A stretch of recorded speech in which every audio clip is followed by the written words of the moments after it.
بسم اللہ الرحمن الرحیم۔ دھوکے باز اجنبی، ایک انتہائی سبق آموز واقعہ۔ دوستو، نئے آنے والے دوست چینل کو سبسکرائب کر کے بیل نوٹیفیکیشن دبا لیں، شکریہ۔ ایک دفعہ کا ذکر ہے کہ کسی قبیلے کا سردار اپنے گھوڑے پر سوار تنہا صحرا میں جا رہا تھا۔ سفر کے دوران اس نے دیکھا کہ ایک شخص ریت میں دھنسا پڑا ہوا ہے۔ سردار نے گھوڑا روکا، نیچے اترا، اس شخص کے جسم پر سے ریت ہٹائی تو دیکھا کہ وہ جو کوئی بھی تھا بے ہوش ہو چکا تھا۔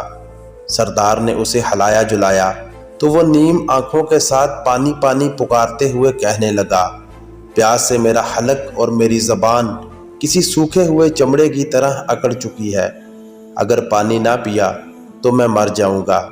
سردار نے سوچا کہ واضح قطع سے اجنبی دکھائی دینے والا شخص جو ارد گرد کے کسی بھی قبیلے سے تعلق نہیں رکھتا، پتہ نہیں کب سے یہاں بے یار و مددگار پڑا ہوا ہے۔ اس نے جلدی سے گھوڑے کے زین سے ساتھ لٹکی ہوئی چھاگل اتاری اور اس اجنبی کے ہونٹوں سے لگا کر اس کی پیاس بجھانے لگا۔ اجنبی نے خوب سیر ہو کر پانی پیا، سردار کا شکریہ ادا کیا اور کہنے لگا، اے رحم دل شخص، میرا گھوڑا شاید کہیں بھاگ گیا ہے، کیا ایسا ہو سکتا ہے کہ تم مجھ پر مزید احسان کرتے ہوئے اپنے ساتھ بٹھا کر کسی قریبی جگہ لے جاؤ جہاں میں اپنی سواری کا بندوبست کر سکوں؟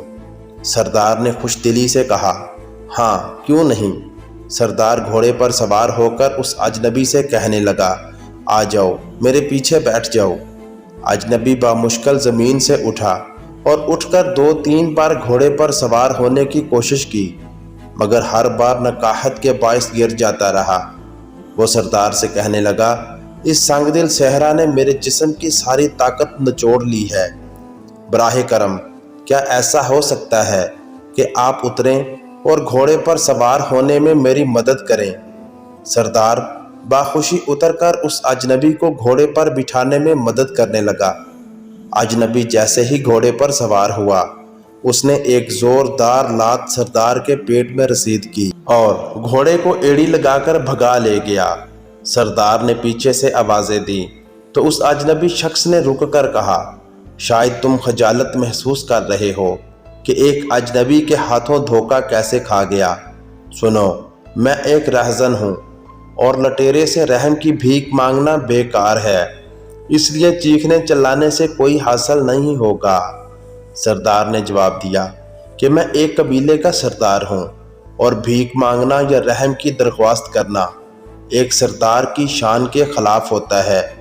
میں فقط یہ کہنا چاہتا ہوں کہ بات میری شرمندگی کی نہیں ہے، بلکہ جب تم کسی منڈی میں اس گھوڑے کو فروخت کرنے جاؤ گے تو اس نایاب نسل کے گھوڑے کے متعلق لوگ ضرور پوچھیں گے، تو انہیں میرا بتانا کہ فلاں قبیلے سے لے کر آیا ہوں۔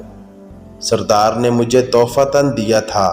کسی بھی محفل میں صحرا میں لاچار اور بے یار و مددگار شخص کا روپ دھار کر مدد حاصل کرنے کے لیے بہانے لوٹانے کا قصہ مت سنانا، ورنہ لوگ بے رحم صحراؤں میں مدد کے طلبگار اجنبیوں پر بھروسہ کرنا چھوڑ دیں گے۔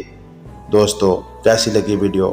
یہ تھی آج کی ویڈیو۔ ملتے ہیں نیکسٹ ویڈیو میں، تب تک کے لیے اللہ حافظ، اور چینل کو سبسکرائب کر کے بیل نوٹیفیکیشن دبا لیں تاکہ آپ کو ہر نئی آنے والی ویڈیو کا نوٹیفیکیشن ملتا رہے۔